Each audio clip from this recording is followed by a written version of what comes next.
estamos de regreso aquí en George al Aire, hoy dedicándole el programa al tema de las elecciones en los Estados Unidos y el papel que cumplimos los hispanos con esta carrera presidencial. ¿Cómo nos sentimos con respecto a eso? ¿Cómo lo hablamos con la familia? ¿Cómo lo compartimos con los amigos? Hay muchos enfrentamientos en reuniones, en fiestas. ¿Cómo nos sentimos cuando el otro piensa diferente a nosotros y nos duele? O nos hiere los comentarios, o hay puntas entre los amigos. Cuando entramos en las redes sociales, la gente escribe largos papiros para insultar al otro o agredirlo con el fin de defender una idea. Para eso y otros puntos hemos invitado a una psicóloga especialista. Ella se llama Cristina Valinotti, es argentina, tiene muchos años viviendo aquí en Estados Unidos, pero además es escritora, ensayista, conferencista institucional y tiene 8 libros publicados con el tema. Imagínense lo que saben. Así que para nosotros es un honor a tener a Cristina acá. Bienvenida, cariño, ¿cómo estás? Muchas gracias, un placer estar contigo. No, encantado, de verdad, de que me hayas respondido, de que estés con nosotros y que podamos hablar de este tema tan complicado en estos días. Sí, ciertamente, es muy complicado, sobre todo en el ámbito de la familia. Pero antes debemos decir que la característica humana de exaltarnos defendiendo las ideas políticas o las ideas religiosas es una característica filogenética, es algo que está en nuestro cerebro. Un estudio de la Universidad de Harvard nos indica que hace miles de años nuestro cerebro desarrolló ciertos mecanismos para saber con quiénes debíamos formar una comunidad y con quiénes no.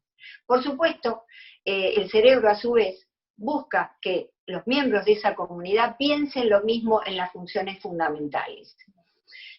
Por lo tanto, se considera en la familia, con los amigos, inclusive si son amigos cercanos, una deslealtad a la familia o al grupo, a la comunidad, que se discutan ideas políticas, que no estén pensando lo mismo todos. Por otro lado, defender esas ideas políticas, de acuerdo con otro estudio en Harvard, nos dice que el cerebro activa las zonas de placer cuando uno autorreferencialmente defiende su idea política o su idea religiosa.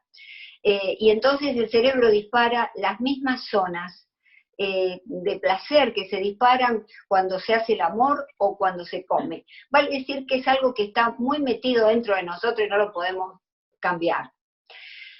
Cristina, qué horror. Sí, sí. Porque produce un placer, entonces la pelea, la confrontación, el tema... El defender las propias ideas.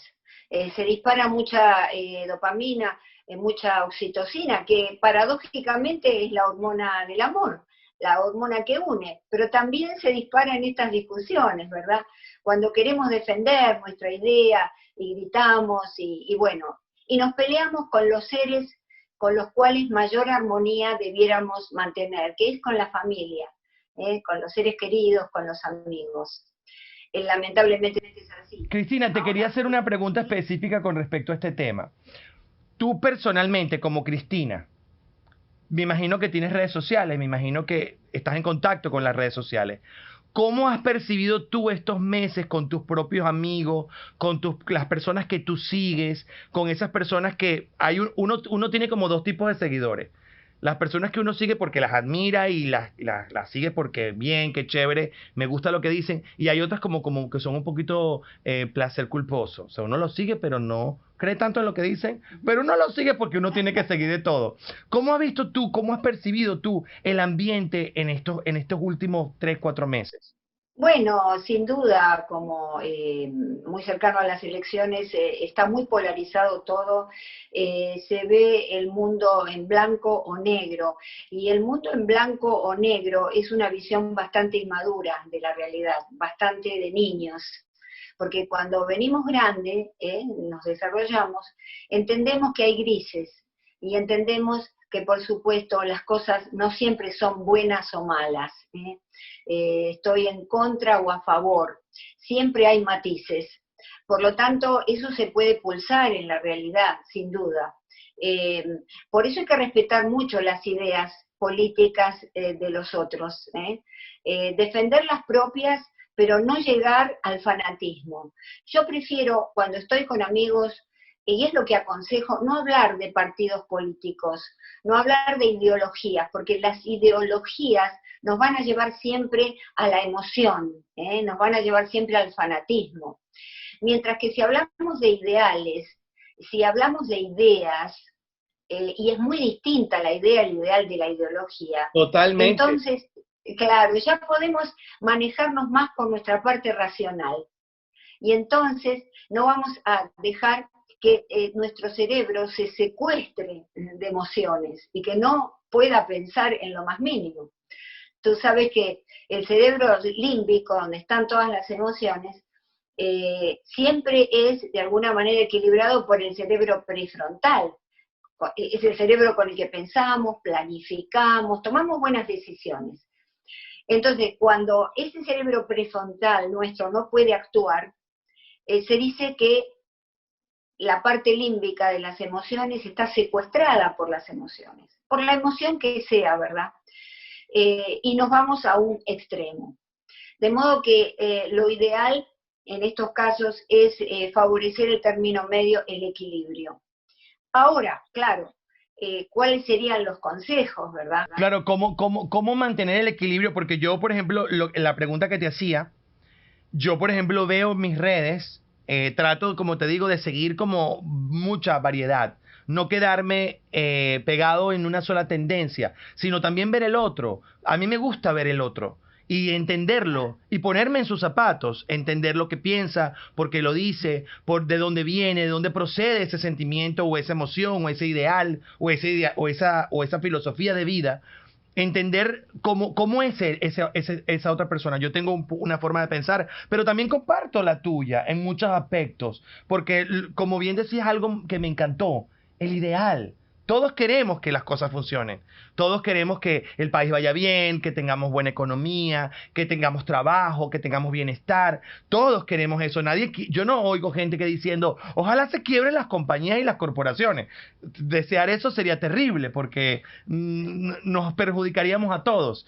Entonces, lo que yo siento hoy, en este momento, es que cada vez que abro mis redes sociales, que es donde más pues compartimos y son nuestros medios ahora, la polarización es, bueno, no se puede ni tocar el tema, porque te matan, o sea, te caen encima como jaurías.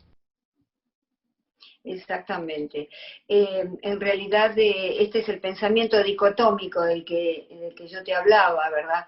De ver las cosas en blanco y negro. La psicología lo dice, es realmente el pensamiento de los primeros años de la vida del niño. Y ahora en las redes sociales, yo también en mis redes, como tú, estoy viendo esta cosa de personas que normalmente siempre han sido, o uno las reconoció como personas pensantes, racionales, entrar en emociones violentas respecto de esto, ¿verdad? Claro. Es un sentimiento muy humano, digamos, todo este fenómeno de las peleas con amistades, con la familia, es un fenómeno histórico que atraviesa todas las épocas, en épocas en donde hay conflictos religiosos o conflictos políticos. ¿Cómo reconocer, y ahí quiero tu ayuda profesional, cómo reconocer en el individuo a uno mismo? O sea, que yo estoy viendo este programa y diga, oye, de verdad que tengo actitudes que no son positivas, estoy fanatizado con el tema. ¿Cómo bajarle dos, para decirlo más criollo, más popular? ¿Cómo bajarle la intensidad a mi fanatismo? ¿Cómo no caer en ese tema? Bueno, hay una fórmula en psicología que es 80% escuchar y 20% hablar. Es decir, si yo hablo menos y escucho más, voy a poder conocer más las bases, los fundamentos de lo que el otro piensa. Y entonces ya entramos en el terreno más racional, digamos, porque tenemos que tener en cuenta que somos seres emocionales que de paso razonamos. No somos seres racionales que de paso sentimos emociones. Estamos siempre, aunque no lo pensemos o no lo creamos, llevados por las emociones. Por eso tenemos que tener mucho cuidado y justamente bajar los decibeles nosotros mismos. Ahora, hay personas que no lo pueden hacer, porque hay familias sociópatas, es decir, familias que se comunican con la violencia, se empujan, se insultan, gritan. Esas familias hay que evitar todo tipo de discusión, ¿verdad? ¿Por qué? Porque lamentablemente va a llevar a situaciones extremas. Y lo mismo, no hablar de estas cuestiones en este momento con familiares que tengan trastornos de personalidad, como por ejemplo el trastorno explosivo intermitente, donde el individuo por cualquier cosita lo miramos mal y ya estalla y puede llegar a casos extremos, realmente puede llegar a casos delincuenciales, de modo que tenemos que tener mucho cuidado y conocer. Siempre yo digo que lo más importante es conocer a la familia, para lo cual hay que escucharlos. Ahora, familias o grupos normales que no presentan este problema, pero que llegan a discusiones habitualmente, lo importante es, si uno es la persona más racional en la familia, decirle al otro: espero que tú me vengas dentro de 15 minutos con 5 preguntas y yo voy a preparar 5 respuestas. Pero acá no podemos seguir hablando en este tono. Vamos a hacerlo pensando, tomando un tiempo aparte para reflexionar. Es decir, hay muchas formas en las que se puede hacer. Generalmente la familia siempre se elige para este tipo de cosas la persona que pone razón a las emociones, claro. La persona más racional. Y tener en cuenta algo, peleamos a veces con nuestros adolescentes ya mayores, 16, 17, 18 años, por cuestiones políticas en este momento. Ojo con eso. Hay un estudio interesante de Gallup que se hizo y que indica que el 70% de los adolescentes están de acuerdo con las ideas políticas y religiosas de los padres. ¿Por qué se oponen tanto? Porque necesitan buscar su identidad, su camino, que los validen, porque ellos se oponen. Es decir, todo el trabajo del adolescente es oponerse a la autoridad de los padres. Entonces nosotros tenemos que tener en cuenta esto. Otra de las cosas, cuando las discusiones en familia suceden con la pareja.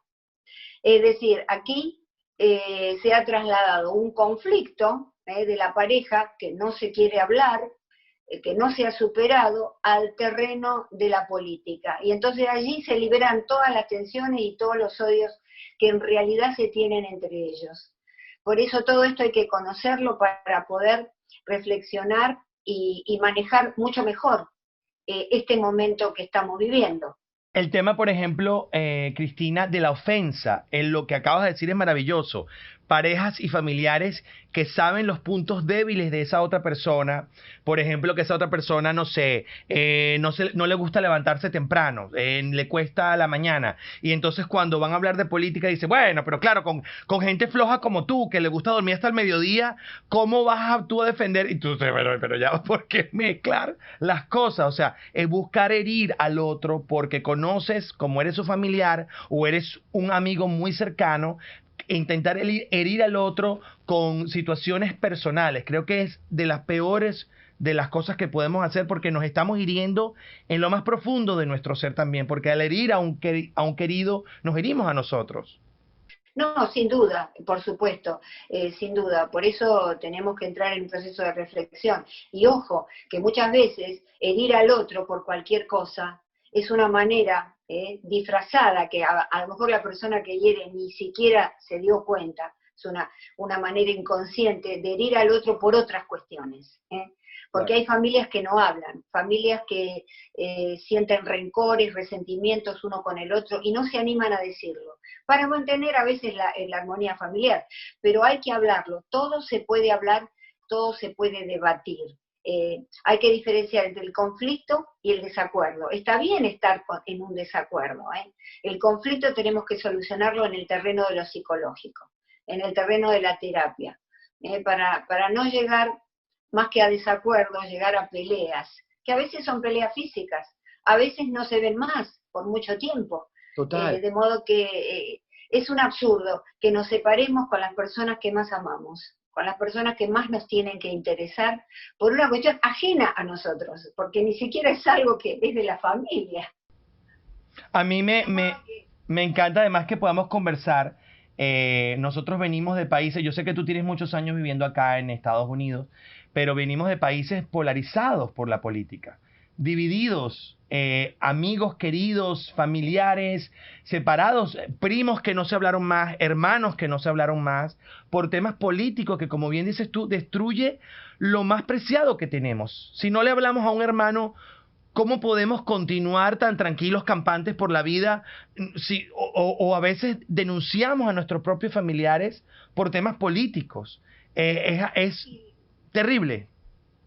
Es que a veces los fanatismos, las personas muy fanáticas, son personas con muy baja autoestima, con una autovaloración bastante escasa, y entonces es como que a través de la defensa de una idea de otro, de alguna manera se están defendiendo a sí mismos. Hay cuestiones profundas que llevan a una persona al fanatismo, ¿verdad? Más allá de los fanatismos religiosos de aquellos jóvenes que, bueno, son criados en ese odio, ¿verdad? Claro. Esa es una razón, pero la otra es que en realidad somos muy débiles, nos sentimos muy débiles, y encontramos en el fanatismo y en la defensa de un tercero una manera de defendernos a nosotros mismos, de ser escuchados, porque a lo mejor no somos escuchados en otras áreas.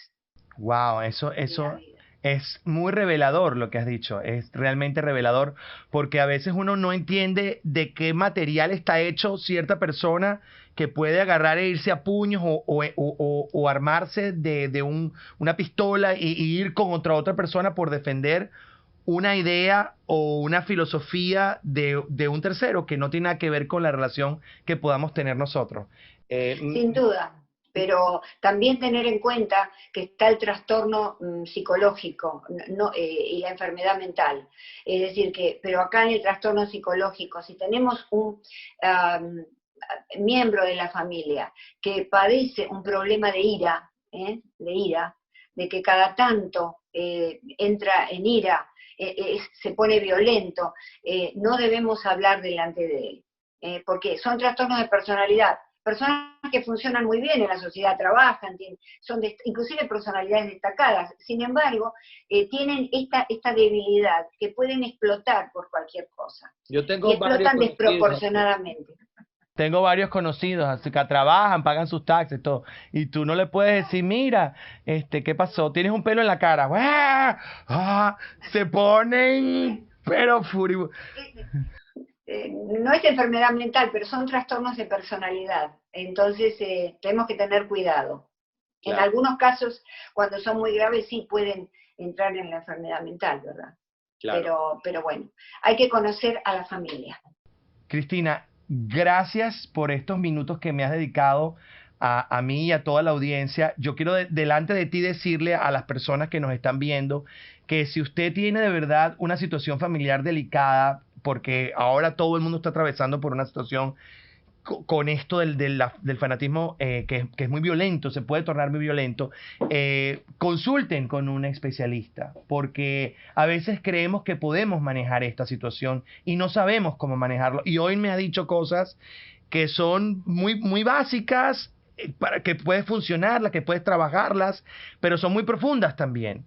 Y entender al otro, conocer al otro, a veces nos cuesta mucho. Bueno, nos cuesta conocernos nosotros mismos, imaginemos a otro. Así que gracias por tu tiempo y nada, recomiendo que consulten a un especialista, porque a veces hay situaciones que no sabemos manejar y empeoramos la situación cuando intentamos manejarla de una manera como a ciegas. Así que gracias por tu tiempo, de verdad.